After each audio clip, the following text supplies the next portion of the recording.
नमस्कार, मी सिद्धेश. महाराष्ट्राच्या राजकारणातली अत्यंत मोठी घडामोड आपल्याला बघायला मिळते. गेल्या अनेक दिवसांपासून ज्यांची चर्चा होती, त्या माणिकराव कोकाटेंच्या कृषी खात्याबद्दल अत्यंत महत्त्वाची बातमी समोर येताना बघायला मिळते. कृषी मंत्री असलेल्या माणिकराव कोकाटे यांचं खातं जे आहे ते बदललं जाईल. त्यांच्या जागी कोणत्यातरी वेगळ्या मंत्र्याचं नाव येईल आणि कृषी मंत्री असलेल्या माणिकराव कोकाटेंना कोणतं नेमकं खातं दिलं जाईल याची संपूर्ण चर्चा जी आहे ती राजकीय वर्तुळामध्ये गेल्या अनेक दिवसांपासून रंगलेली होती. आणि त्याच्याच संदर्भातली एक अत्यंत महत्वाची अपडेट आपल्या समोर येते. थेट आपण प्रणालीकडे जाऊया. प्रणाली, अत्यंत मोठी बातमी आहे. महत्वाच्या दिवशी देखील आलेली आहे. आजच मालेगाव बॉम्बस्फोटाचा निकालही लागला आणि त्याच दिवशी ही एक महत्वाची अपडेट जी आहे ती मुंबईतनं समोर येते. काय सांगशील, काय अपडेट आहे? माणिकराव कोकाटेंचं खातं बदलतंय आणि त्यांचं खातं बदलताना त्यांना नेमकं कोण रिप्लेस करणार आहे? गेले कित्येक दिवस म्हणजे विशेषतः पत्ते खेळतानाचा व्हिडिओ व्हायरल झाल्यापासून माणिकराव कोकाटे हे खरं तर अडचणीत आले होते. दरम्यानच्या काळात आपण बघितलं होतं की कॅबिनेट मिटिंगच्या दिवशी सगळ्यांना असं वाटलं होतं की आज माणिकराव कोकाटे यांची गच्छंती होईल. परंतु दरम्यानच्या काळामध्ये जेव्हा त्यांनी अजित पवार यांची भेट घेतली आणि अजित पवार यांनी त्यांना म्हणजे आपण शब्दशः असं म्हटलं तर त्यांना चांगलं झापलं आणि त्यांना सांगितलं की या पद्धतीची तुमची वक्तव्य आणि वर्तन हे दोन्ही पक्षासाठी बदनामी करणारं आहे, पक्षाची प्रतिमा मलिन करणार आहे. त्यानंतर माणिकराव कोकाटे यांनी खरं तर अजित पवार यांची माफी सुद्धा मागितली आणि यापुढे असं वर्तन होणार नाही त्यांच्याकडनं अशी ग्वाही सुद्धा दिली. परंतु तरी सुद्धा असं वाटलं होतं की माणिकराव कोकाटे यांच्यावर काहीतरी कारवाई होईल.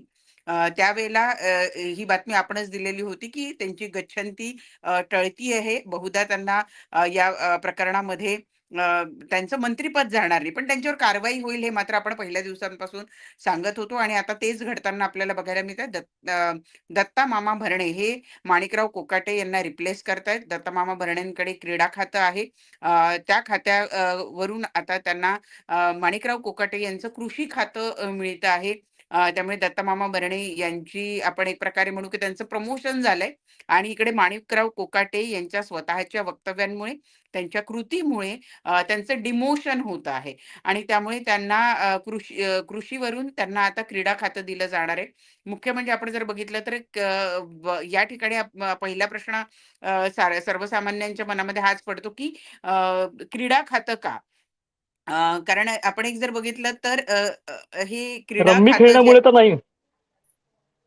नाही, नाही. अगदी, अगदी म्हणजे तो खेळ आणि या खेळाचा तसा फारसा संबंध नाही. याच्यामध्ये महत्त्वाची गोष्ट ही आपल्याला म्हणावी लागेल, की हे खातं असं आहे, ज्या खात्याचा एकदम सर्वसामान्य माणसाशी, शेतकऱ्यांशी थेट संबंध येत नाही. प्रसार माध्यमांशी म्हणावा तितका संबंध येत नाही.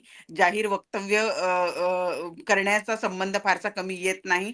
धोरणात्मक निर्णय जे आहे ते सर्वसामान्यांपर्यंत पोहोचवण्यासाठी प्रसार माध्यमांशी संबंध कमी येईल असं हे खातं आहे आणि त्यामुळं आता माणिकराव कोकाटे यांना क्रीडा खातं सांभाळावं लागणार आहे.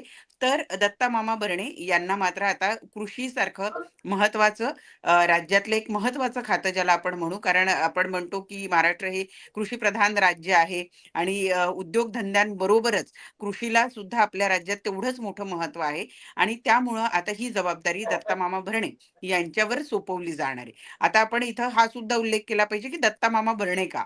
तर दत्ता मामा भरणे यासाठी कारण राष्ट्रवादी पक्षामध्ये जे काही मोजके असे नेते आहेत, जे आपण असं म्हणू, की सतत स्मित त्यांच्या चेहऱ्यावर असतं. सर्वसामान्य नागरिकांशी बोलताना अदबीनं ज्यांचं बोलणं असतं, त्यापैकीचे एक मंत्री, त्यापैकीच एक आमदार म्हणजे दत्ता मामा भरणे आणि कदाचित हीच गोष्ट त्यांच्या बाबतीमध्ये आपण म्हणूया की त्यांच्या पथ्यावर पडलेली आहे आणि म्हणून जे लोकांशी संबंधित खातं आहे जिथं बोलताना अदबीनं बोललं गेलं पाहिजे लोकांना आपल्यामध्ये सामावून घेऊन बोललं गेलं पाहिजे. पर्सनॅलिटी जरी खूप उंचपुरी असली तरी दत्ता मामा भरणे हे असं व्यक्तिमत्व आहे ज्यांच्या चेहऱ्यावर कायम स्मित असतं आणि त्यामुळे शेतकऱ्यांसारखे आणि दुसरं महत्वाचं म्हणजे की दत्ता मामा भरणे यांचा ग्रामीण भागामध्ये सुद्धा तेवढाच मोठा चांगला कनेक्ट आहे. सहकारी क्षेत्रामध्ये त्यांचं काम आहे. सहकारी ज्या बँका आहेत त्यांच्याशी त्यांचा संबंध आहे. ह्या सगळ्या बाबी लक्षात घेता आत्ताच्या घडीला जर आपण बघितलं तर दत्तामामा भरणे हे या पदासाठी अत्यंत योग्य व्यक्ती होते आणि म्हणूनच त्यांची वर्णी या ठिकाणी लागलेली आहे. इतर 2 खाती जी आपण मदत व पुनर्वसन आपण म्हणत होतो किंवा कदाचित छगन भुजबळ यांचं सुद्धा खातं बदललं जाईल अशी चर्चा होती. परंतु छगन भुजबळांना अ, पुन्हा एकदा पक्षामध्ये मोठं पद देऊन सर्वसामान्य नागरिकांशी संबंधित खातं देऊन काही पक्षातल्या काही जणांना त्यांचं महत्त्व वाढू द्यायचं नव्हतं आणि म्हणून कदाचित छगन भुजबळ यांना हे खातं दिलं गेलेलं नसावं. त्याऐवजी दत्तामामा भरणे यांना ते खातं देण्यात आलं. जसं मी म्हणाले, की पक्षामध्ये आपल्याला स्पर्धा निर्माण होऊ नये, हा सुद्धा त्याचा मागचा एक विचार होता. असं करत बरोबर. असताना पक्षाची प्रतिमा ज्यांच्याकडनं चांगली राखली जाऊ शकते, अशा व्यक्तीकडे हे खातं देण्यात आलं. निश्चितपणे प्रणाली राहुल आपल्याबरोबर जोडला गेलेला आहे. राहुल, दत्तामामा भरणेंचं नाव आघाडीवरती दिसतंय कृषी मंत्री पदासाठी. प्रणाली ही म्हणते की त्यांची वर्णी लागू शकते. मला तुला एक महत्त्वाचा प्रश्न विचारायचा आहे, तो म्हणजे असा की तू सकाळपासून रिपोर्टिंग करतोयस आणि एक महत्त्वाची घडामोड जी आपण पाहिली ती अशी होती की धनंजय मुंडे आणि अजित पवार हे मुख्यमंत्र्यांच्या भेटीला गेल्याचं बघायला मिळालं होतं. लॉबिंग कमी पडलं असं म्हणता येईल का आपल्याला, की नेमकं काय घडलं? तू कशा पद्धतीने या सगळ्याकडे पाहतोयस आणि नेमक्या काय काय घडामोडी घडल्या थोडं सविस्तर सांग. खरं तर धनंजय मुंडे यांचं लॉबिंग कमी पडलं का यासोबतच फक्त आजची घटना नाही तर मागच्या 2 ते 3 दिवसांमधल्या भेटीगाठी आणि ह्या सगळ्या घटना विचारात जर घेतल्या तर धनंजय मुंडे हे मागच्या 2-3 दिवसांपासून सलग मुख्यमंत्र्यांना भेटत होते. अजित पवार यांच्या वाढदिवसात देखील धनंजय मुंडे तिथं होते. माणिकराव कोकाटे यांचं वादग्रस्त प्रकरण सुरू असताना इतक्या दिवस पडद्या मागे असणारे किंवा सहसा जसं आधी सगळ्यांना भेटायचे तसं मागच्या काळापासून गायब असणारे धनंजय मुंडे अचानकपणे समोर यायला सुरुवात झाली होती. भेटीगाठीला सुरुवात झाली होती. प्रत्यक्ष माध्यमांना सामोरं जायला सुरुवात झाली होती. मात्र आजच नेमकं आज सकाळपासून धनंजय मुंडे त्याच ठिकाणी होते. राष्ट्रवादीचे प्रदेशाध्यक्ष सुनील तटकरे आणि अजित पवार हे देखील तिथं होते. एका बाजूला हे सगळं घडत असताना दुसऱ्या बाजूला अगदी विरोधाभास असणारी घटना ज्याला आपण म्हणू शकतो तेच महादेव मुंडे पीडित कुटुंबीय, महादेव मुंडे यांची हत्या झाली आणि ते सगळं पीडित कुटुंबीय जे आहे ते वर्षा निवासस्थानी मुख्यमंत्र्यांच्या भेटीला पोहोचलं होतं आणि त्यांना भेटायला घेऊन येणारे अर्थात भाजप नेते आणि आमदार सुरेश धस हे त्यांना मुख्यमंत्र्यांच्या भेटीला घेऊन आले होते. त्यामुळं धनंजय मुंडे यांचं लॉबिंग तर कमी पडलंच, मात्र धनंजय मुंडे यांचा मार्ग अजून मोकळा झालेला नाही. कारण संतोष देशमुख हत्या प्रकरणात जे कराड वाल्मिक कराड आत गेले आणि त्यांचा सगळा संदर्भ जो आहे तो धनंजय मुंडे यांच्याशी जोडला गेला. नैतिकदृष्ट्या त्यांना राजीनामा द्यावा लागला. मात्र ते केवळ एक प्रकरण नाहीये. संतोष देशमुख हे त्यातलं एक प्रकरण आहे असंच आज वारंवार सुरेश धस देखील बोलले आणि त्यामुळेच एका बाजूला लॉबिंग तर कमी पडलंच, मात्र दुसऱ्या बाजूला एक नाही तर अशी अनेक प्रकरणं जे की वाल्मिक कराड आणि त्यांच्या आजूबाजूला फिरू शकतात, तीच प्रकरणं धनंजय मुंडे यांच्या देखील आजूबाजूला फिरू शकतात आणि त्यामुळं सध्या ती वेळ आलेली नाही असं म्हणावं लागेल. दुसऱ्या बाजूला ज्या महादेव मुंडे यांची हत्या झाली त्यांचं घर हे तिथले स्थानिक आमदार तत्कालीन मंत्री धनंजय मुंडे यांच्या अगदी घरापासून 500 मीटर अंतरावर होतं. याचा वारंवार पुनरुच्चार जो आहे तो सुरेश धस यांनी केलेला आहे. त्यामुळं त्यांच्या मृत्यूमागं कुठे ना कुठे पुन्हा ही सगळी गँग होती का, वाल्मिक कराड होते का, त्यांना पाठबळ धनंजय मुंडे यांचं होतं का, ह्या सगळ्या गोष्टींचा तपास जो आहे तो होणं अपेक्षित आहे. आणि याच संदर्भात याच वेळी नेमकं आजच्याच दिवशी खरं तर हे सगळं योगायोग नक्कीच नाही. राजकारणात घडणारी प्रत्येक गोष्ट ही एक गोष्ट दुसऱ्या गोष्टीवर कनेक्ट हे वारंवार दाखवणारी आजची उदाहरणं आहेत. एका बाजूला धनंजय मुंडे भेटीगाठी घेत आहेत, दुसऱ्या बाजूला महादेव मुंडे यांचं पीडित कुटुंब मुख्यमंत्र्यांनी घेत आणि तत्कालीन SITची घोषणा देखील होतीये. हे खूप महत्वाचं आहे. ज्यावेळी कमावत जे ऍडिशनल SP बीडला होते त्यावेळी धनंजय मुंडे आणि त्यांचे जुने वाद हे देखील कायम चर्चेत राहिले होते. मात्र आता त्यांनाच या SITवर नियुक्त करण्याची मागणी जी आहे ही पीडित महिलेनं केलेली आहे. महादेव मुंडे यांची जी विधवा पत्नी आहे त्यांनी नेमकं त्यांचीच नियुक्ती करण्याची मागणी केलेली आहे. त्यामुळे ती तशी नियुक्ती होतीये का, SITनं काय सामोरं होतं आणि या सगळ्या सोबतच धनंजय मुंडे यांच्या लॉबिंग सोबतच त्यांच्या बाजूला अगदी समोरच्या बाजूने घडणारं राजकारण देखील त्यांना काहीसं अडसर ठरलंय असंच म्हणावं लागेल. सिद्धेश, निश्चितपणे मला प्रणालीकडे जायचं आहे. प्रणाली, टायमिंगचा उल्लेख केला आता राहुलने. आपण कालपासनं सांगत आलो की माणिकराव कोकाटे यांचं डिमोशन होऊ शकतो, त्यांचं खातं बदललं जाऊ शकतो, कदाचित त्यांचा राजीनामाही घेतला जाऊ शकतो अशी शक्यता वर्तवली जात होती. तू या टायमिंगकडे कशा पद्धतीने पाहतेस? ही जी सगळी क्रोनॉलॉजी आहे आणि याचे कनेक्टिंग डॉट्स आहेत, याचे जरा बिटवीन द लाईन्स काय आहेत हे आम्हाला तुझ्याकडून उलगडून घ्यायचं आहे. नक्कीच. म्हणजे याच्यात जसं आता राहुलने सांगितलं, की राजकारणामध्ये प्रत्येक गोष्टीचं एक महत्त्व असतं आणि टायमिंग. कुठल्याच गोष्टी या विनाकारण घडत नसतात. राहुलने जसं आज सांगितलं, की एस-आय-टीची घोषणा होणं, पीडित मुंडे कुटुंबीय आज मुख्यमंत्र्यांना भेटणं, त्याचबरोबर आणखी महत्त्वाचा मुद्दा म्हणजे की आणखी 2 गोष्टींकडे मला लक्ष वेधायचं आहे. गेल्या आठवड्यामध्ये अ, जे कृषी घोटाळ्याच्या संदर्भातले आरोप धनंजय मुंडे यांच्यावर लावण्यात आलेले होते. त्या आरोपापैकी एका आरोपाच्या प्रकरणामध्ये त्यांना क्लीन चिट मिळणं. दुसरीकडे कालच आपण बघितलेलं होतं, की संतोष देशमुख हत्याकांड प्रकरणामध्ये जे मकोका विशेष न्यायालय होतं, त्या विशेष न्यायालयानं मुख्य सूत्रधार म्हणून वाल्मिक कराड हाच मुख्य सूत्रधार आहे असं म्हणणं. त्यामुळे कुठेतरी असं वाटायला लागलं होतं, की धनंजय मुंडे यांचा मंत्रिमंडळात वापसी करण्यासाठीचे हे मार्ग तर नाही ना. वारंवार आपण या मुद्द्यांवर काम करणारी जी लोकं होती म्हणजे अंजली दमानिया यांनी कृषी खात्यातले त्यांच्या काळामध्ये झालेले जे घोटाळे आहेत यांचा उल्लेख केलेला होता. त्यामुळे अंजली दमानियांना सुद्धा याबाबत प्रश्न विचारले गेले. सुरेश धस जे पहिल्या दिवसापासून संतोष देशमुख हत्याकांड प्रकरणाचा संबंध हा कसा काय वाल्मिक कराड आणि वाल्मिक कराडांचा बोलविता धनी धनंजय मुंडे यांच्या अवतीभोवती ते वारंवार फिरवत आले. त्यांनी थेट धनंजय मुंडे यांचं जरी नाव घेतलं नसलं तरी त्यांनी आकाचा आका असं म्हणत वारंवार या गोष्टीकडे लक्ष वेधलेलं आहे, की कसं धनंजय मुंडे यांचं या संपूर्ण प्रकरणामध्ये इन्व्हॉल्वमेंट आहे. आणि मुख्य म्हणजे ही इन्व्हॉल्वमेंट इतक्या स्पष्टपणे किंवा उघडपणे होती, की धनंजय मुंडे यांना थेट राजीनामा द्यावा लागला होता.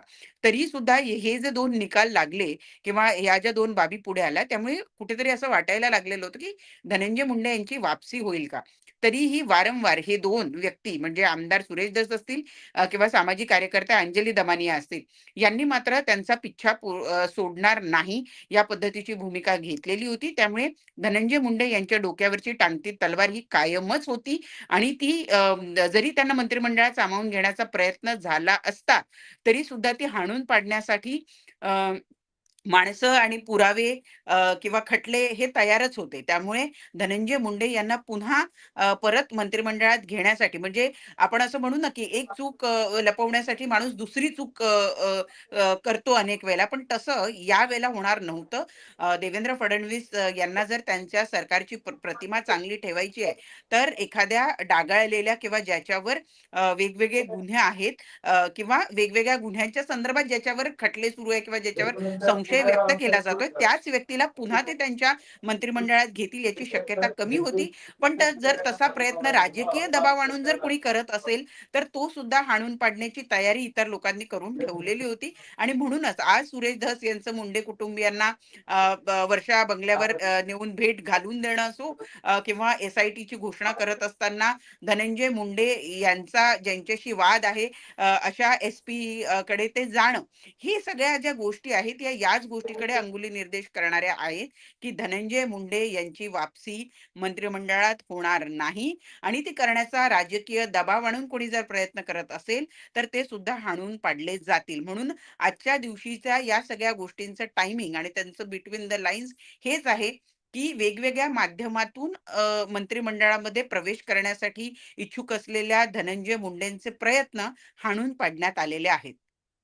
निश्चितपणे एक अत्यंत महत्वाची ही गोष्ट दाखवून तर दिली गेलेली आहे की धनंजय मुंडे प्रयत्न करतायत सातत्यानं पुन्हा एकदा कॅबिनेटमध्ये आपलं स्थान मिळवण्यासाठी, मंत्रिमंडळात येण्यासाठी, खातं मिळवण्यासाठी. पण ते सगळे प्रयत्न हाणून पाडण्यासाठी महायुतीमध्ये स्पर्धा लागल्याचं देखील दिसतं आणि सुरेश धस हे सुद्धा त्यामध्ये आक्रमक झाल्याचं आपल्याला बघायला मिळतं. याच्यामध्ये एक मला महत्वाचा आणखीन एक मुद्दा प्रणाली तुला विचारायचा आहे, तो म्हणजे हा की भाजप मधलं जे भाजपला मिळालेलं जे सगळ्यात मोठं मताधिक्य आहे किंवा त्यांना मिळालेले जे नंबर्स आहेत आणि तरी देखील महायुतीमध्ये ते काम करतायत. अशा वेळी ज्या सरकारमध्ये शिंदेचे मंत्री असतील किंवा अजित पवारांसोबत असलेले काही मंत्री असतील आणि भाजपचे मंत्री असतील, त्या सगळ्यामध्ये भाजप स्वतःची प्रतिमा सांभाळून ठेवण्यासाठी, जपण्यासाठी कशी राहिलेली आहे हे देखील मागच्या काळामध्ये आपल्याला बघायला मिळालं. आता हे जे माणिकराव कोकाटेंच्या बाबतीमध्ये आपल्याला त्यांचं डिमोशन होताना बघायला मिळत आहे. उशीर झाला का हे सगळं व्हायला? जेव्हा आपण जेव्हा केव्हा म्हणजे हे स्वतः मुख्यमंत्र्यांनी सुद्धा अनेक वेळेला सांगितले किंवा त्यांचे सहकारी जे पक्ष आहेत त्यांच्या वतीने सुद्धा हे वारंवार सांगितलं जात की जेव्हा युतीचं सरकार असतं त्यावेळेला त्यांना अनेक वेळेला म्हणजे आपण आपल्या घरातल्या आपल्या कुटुंबियांना एखाद्या गोष्टींबद्दल सांगणं आणि चुलत नात्यातल्या एखाद्या व्यक्तीला सांगणं याच्यात जसा फरक असतो तसाच फरक हा आहे. पक्ष म्हणून प्रत्येकाला त्यांच्या त्यांच्या पक्ष नेतृत्वा कडे जरी जबाबदारी दिली असेल, उदाहरणार्थ आपण खाते वाटपाचं बघूया, की प्रत्येक पक्षाला किती मंत्रिपदं येणार होती, हे जरी निश्चित करण्यात आलेलं असलं, तरी सुद्धा ते मंत्री कोणाला बनवावं याची जबाबदारी मात्र त्या पक्षप्रमुखाला दिली होती. म्हणजे आपण जर शिवसेनेच्या बाबतीत सांगायचं झालं, तर ती जबाबदारी एकनाथ शिंदेंवर होती. राष्ट्रवादीबद्दल बोलायचं झालं, तर ती अजित पवारांवर होती. त्याच पद्धतीनं जर त्यांचे मंत्री एखादी कृती करत असतील, तर त्याची जबाबदारी ही त्या पक्षाच्या पक्षप्रमुखांची आहे. असं असलं तरी मंत्रिमंडळाचा प्रमुख या नात्यानं ती संपूर्ण जबाबदारी म्हणजे जेव्हा एखाद्या चांगल्या गोष्टीचं क्रेडिट घेतलं जातं, तेव्हा जसं ते क्रेडिट मुख्यमंत्री म्हणून देवेंद्र फडणवीस यांना जातं, तेव्हा त्यांच्या मंत्रिमंडळातला कुठलाही मंत्री, मग तो कुठल्याही पक्षाचा का असेना, जर तो एखादी वाईट कृत्य करत असेल, तर ते फडणवीस सरकारच्या नावानं त्याचं खापर फोडलं जात असतं. त्यामुळे ही प्रतिमा चांगली राखणं हे जेवढं त्या पक्षासाठी महत्वाचं आहे, त्या पक्षांच्या प्रमुखांसाठी महत्व आहे, त्याही पेक्षा किंबहुना जास्त महत्वाचं ते मुख्यमंत्री म्हणून देवेंद्र फडणवीस यांच्यासाठी महत्वाचं आहे. असं असताना आपल्या सरकारमधले मंत्री हे डागाळलेल्या प्रतिमेचे राहू नये यासाठी ते वारंवार प्रयत्न करत असतात. परंतु त्यांच्यावर सुद्धा अनेक वेळेला मर्यादा येत असतात. मुख्य म्हणजे माणिकराव कोकाटेंच्या बाबतीत जर हे बोलायचं झालं, तर हे पहिल्यांदा नाहीये की त्यांना समज देण्यात आली. यापूर्वी सुद्धा त्यांच्या काही वक्तव्यांच्या प्रकरणात त्यांना पक्षांच्या प्रमुखांकडनं म्हणजे अजित पवारांकडनं त्यांना समज देण्यात आली होती की तुम्ही तुमची वक्तव्य टाळा. पण एकच चूक जर एखादी व्यक्ती वारंवार करत असेल तर त्याच्यावर कारवाई ही केली गेली पाहिजे. अशा पद्धतीचा सूर हा आता स्वतः मुख्यमंत्री असतील, त्यांचा पक्ष असेल किंवा इतर जे सहकारी मंत्री आहे त्यांच्या वतीनं सुद्धा व्यक्त केला गेला होता. आणि मुळात देवेंद्र फडणवीस हे स्वतः नो नॉनसेन्स असा त्यांचा स्वभाव असल्यामुळं अशा पद्धतीचा प्रकार ते मुळात खपवून घेणारच नव्हते. आणि आता जेव्हा की कारण आणखी एक महत्वाची गोष्ट की जरी अहवाल समाज माध्यमांसमोर किंवा वृत्तपत्रांच्या माध्यमांसमोर प्रतिनिधींसमोर आलेला नसला तरी अहवाल प्राप्त झालेला आहे. आणि त्या अहवालामध्ये माणिकराव कोकाटे हे खरंच सभागृहामध्ये पत्ते खेळत असल्याचं आढळून आल्याची सूत्रांची माहिती आहे. आणि आणि तशा स्वरूपाचे आरोप रोहित पवार यांनी सुद्धा केलेले. पण मुळात जर अहवालामध्ये जर सत्यता समोर आली असेल तर किशोर माणिकराव लाईव्ह मध्ये कनेक्ट कोकाटे केलंय. यांच्यावर कारवाई ही होणारच होती. आणि तशी कारवाई जी आहे ती आपल्याला या ठिकाणी आता होताना दिसती आहे. मंत्रिपदावरून यासाठी काढण्यात आलेलं नाहीये कारण राष्ट्रवादीच्या खात्यात एक मंत्री यापूर्वीच राजीनामा देऊन बाहेर गेलेला आहे. पुन्हा एखाद्या मंत्र्याला जर राजीनामा द्यावा लागला असता तर ती राष्ट्रवादी म्हणून महायुतीतला पक्ष म्हणून राष्ट्रवादीची प्रतिमा अजून मलिन होणं होतं. आणखी महत्वाचं म्हणजे की राष्ट्रवादीकडे तेवढी माणसं सुद्धा पाहिजे, त्या कॅलिबरची माणसं पाहिजेत. दुसरं महत्वाचं की पक्षाला कोणाला मोठं करायचं आहे हा सुद्धा मुद्दा आहे. पक्षाला कोणाला संधी द्यायची हा सुद्धा एक त्यातला महत्वाचा भाग असतो. आणि या कारणांमुळेच अगदी प्रणाली तू अगदी नेमका मुद्दा पकडलास की पक्षाला नेमकं कुणाला मोठं करायचं आहे हा मुद्दा याच्यामध्ये प्रामुख्यानं असतो. त्यामुळेच हाच मुद्दा घेऊन मला राहुलकडे जायचं आहे की राहुल, माणिकराव कोकाटेंच्या जागी जशी आता दत्तामामा भरणेंच्या नावावरती शिक्कामोर्तब झाल्याचं आपल्याला कळतंय जवळपास 99.99%. पण हे एकच नाव चर्चेमध्ये होतं की याच्या व्यतिरिक्त आणखी नावं याच्यामध्ये होती? थोडं उलगडून सांग. हा, अगदी खरं तर एकमेव दत्तावा भरणे यांचं नाव नक्कीच नव्हतं. मकरंद आबा पाटील हे नाव अगदी सुरुवातीपासून चर्चेत होतं. मुळात मंत्रिमंडळाचा संपूर्ण बॅलन्स जर करायचा असेल तर त्या बॅलन्सच्या निमित्तानं जातीवाचक समीकरणं देखील महायुतीच्या सरकारनं जमवली होती. आणि त्यामध्ये माणिकराव कोकाटे जर आपण बघितलं तर माणिकराव कोकाटे हे एक मराठा नेतृत्व म्हणून पश्चिम महाराष्ट्र नाही तर नाशिक या भागातनं संपूर्ण महत्वाचं होतं. आणि त्याच दरम्यान एकंदरीत जर बघितलं तर माणिकराव कोकाटे यांच्या ऐवजी मकरंद पाटील पश्चिम महाराष्ट्रात, जे की अजित पवार यांचे खूप जवळचे मानले जातात, सातारा आणि या सगळ्या पट्ट्यामध्ये त्यांचं चांगलं वर्चस्व आहे. इतकंच नाही तर स्थानिक स्वराज्य संस्था, जिल्हा बँका, जिल्हा परिषदा या ठिकाणी देखील त्यांचं चांगलं वर्चस्व आहे. आणि त्यामुळं मकरंद आबा पाटील यांचं देखील नाव तितकं चर्चेत होतं. अद्याप पावेतो ते आहे, मात्र तरी देखील बाजू जर बघितली तर आपण दत्तावा भरणे यांनी काहीच आगेकूच यामध्ये केलेली दिसते. आणि एकंदरीत बघितलं तळागाळातला चेहरा, कोणताही वाद सोबत नाहीये. सगळ्यात महत्वाचं म्हणजे कृषी मंत्री म्हणून त्या शेतकऱ्याला त्या आपुलकीनं वाटणारा नेता म्हणून दत्तावा यांची ओळख आहे. आणि ती फक्त त्यांच्याच पट्ट्यात नाही तर राज्यभरात आहे. याच सोबत एक धनगर समाजातील एक महत्वाचा नेता म्हणून देखील त्यांना एक वेगळं जनमानसात मान्यता आहे. आणि त्यामुळं दत्तावा यांनी काहीशी आगेकूच केली आहे. मात्र सिद्धेश, परत मुद्दा तोच येतो की हे अचानक घडलं का? तर अचानक असं काही नाहीये. न्यूज 18 लोकमतनी सर्वात आधी दिल्लीत ज्यावेळी मुख्यमंत्री देवेंद्र फडणवीस गेले होते त्याच दिवशी सुनील तटकरे जे की राष्ट्रवादीचे प्रदेशाध्यक्ष आहेत आणि त्यांनी महाराष्ट्र सदन इथं जाऊन मुख्यमंत्र्यांची भेट घेतली होती. आणि त्यांनी त्याच वेळी कोकाट्यांचा राजीनामा ऐवजी कोकाट्यांचं खाते बदल हा प्रस्ताव दिला होता. याला देखील तितकंच महत्वाचं आणि इंटरेस्टिंग कारण आहे. जसं प्रणालीने उल्लेख केला की कोणाला किती मोठं करायचं हे ज्यानं त्यानं ठरवलंय. अर्थात ते पक्षा संदर्भात जरी असलं तरी विरोधी पक्षात देखील तितकीच काळजी घेतली जाते. आणि म्हणूनच हीच न्यूज 18 लोकमतनीच याबद्दल आधी सांगितलं होतं की जर कदाचित माणिकराव कोकाटे सर्वाधिक अडचणीत आले ते रोहित पवारांमुळं, मात्र माणिकराव कोकाटे हे मंत्रिमंडळात राहिले तर त्याचंही कारण केवळ रोहित पवारच आहेत, अशी देखील एक चर्चा जी आहे ती राष्ट्रवादीच्या राजकीय वर्तुळात उमटते. कारण रोहित पवार यांना शरद पवार राष्ट्रवादी गटाचं नुकतंच एक नवीन पद मिळालेलं आहे. सरचिटणीस ते झालेले आहेत. पहिल्यांदाच पद मिळाल्यानंतर राष्ट्रवादीमध्ये त्यांनी केलेल्या आरोपानंतर लगेचच एखाद्या मंत्र्याचा राजीनामा व्हावा हे मात्र रोहित पवार यांना मोठं करण्याजोगं होईल. यासोबतच जनमानसात त्यांची प्रतिमा उंचावल्यासारखं होईल. आणि त्यामुळं कोकाट्यांच्या राजीनाम्याऐवजी कोकाट्यांचं खाते बदल करा हा प्रस्ताव राष्ट्रवादीचे प्रदेशाध्यक्ष सुनील तटकरे यांनी दिल्लीत मुख्यमंत्र्यांना भेटून दिला होता. अर्थात कारवाई मवाळ करणं यासोबतच माणिकराव कोकाटेंची अनेक वेळा पाठराखण करण्याचा प्रयत्न देखील झाला. मग ते स्वतः अजित पवार असतील, त्यांच्यासोबतच राष्ट्रवादीचे प्रदेशाध्यक्ष असतील, सगळ्याच नेत्यांनी त्यांची पाठराखण केली. पाठराखण करताना माणिकराव कोकाटे यांच्या खात्यामध्ये कोणताही गैरप्रकार नाही. त्यांचं खात्याअंतर्गतलं कामकाज अतिशय चांगलं आहे. बदल्या झाल्या त्याच्यामध्ये कोणताही गैरव्यवहार झाला नाही, अशी एक नाही तर अनेक कारणं दिली गेली. मात्र तरी देखील माणिकराव कोकाटे यांची वादग्रस्त वक्तव्य आणि सर्वात महत्वाचं म्हणजे जाहीरपणे रमीचा व्हिडिओ व्हायरल होत असताना भाजप नेतृत्वात असणारं महायुतीचं सरकार आणि सरकारची सकारात्मक कामं ही जनतेत पोचत नाहीयेत. जनतेत फक्त वादग्रस्त मंत्र्यांच्या बातम्या असतील, मंत्र्यांची चर्चा असेल, हे सगळे गॉसिप जात असताना कारवाई मात्र अटळ होती. आणि म्हणूनच या कारवाईतला थोडासा मवाळा भाग वगळता खाते बदल यावर ही कारवाई येऊन थांबली आहे. आणि त्यामुळं माणिकराव कोकाटेंसोबतच आता एक बाजूला जर खाते बदल होत असेल तर दुसऱ्या बाजूला शिवसेनेच्या वादग्रस्त मंत्र्यांचं काय होणार हा अध्याय लवकरच सुरू होईल. सिद्धेश, खरंय राहुल जे म्हणतो ते अगदी खरंय. या निमित्तानं रोहित पवार यांना मिळालेलं नवं पद, त्यांनी आपली दाखवलेली राजकीय चुणूक ही तर चर्चेत राहीलच, पण त्यांचा प्रभाव कसा नाहीये हे दाखवण्याचा प्रयत्नही महायुतीमधनं झाल्याचं आपल्याला या निमित्तानं बघायला मिळालं. माणिकराव कोकाटेंच्या जागी दत्ता भरणे जरी येणार असले तरी देखील त्यांच्यासाठीची आव्हानंही वेगळी असणार आहेत. कारण शेतकऱ्यांचे प्रश्न, कर्जमाफीचा मुद्दा, या सगळ्या प्रश्नांची आव्हानं घेऊन दत्ता भरणेंना कृषी मंत्री पदाचा मुकुट जो आहे तो परिधान करावा लागेल, असं साधारण सध्या तरी चित्र आहे.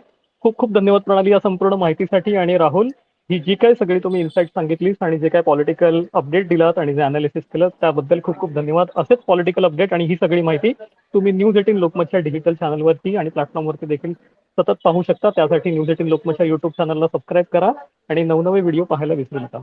इथेच थांबतो. धन्यवाद.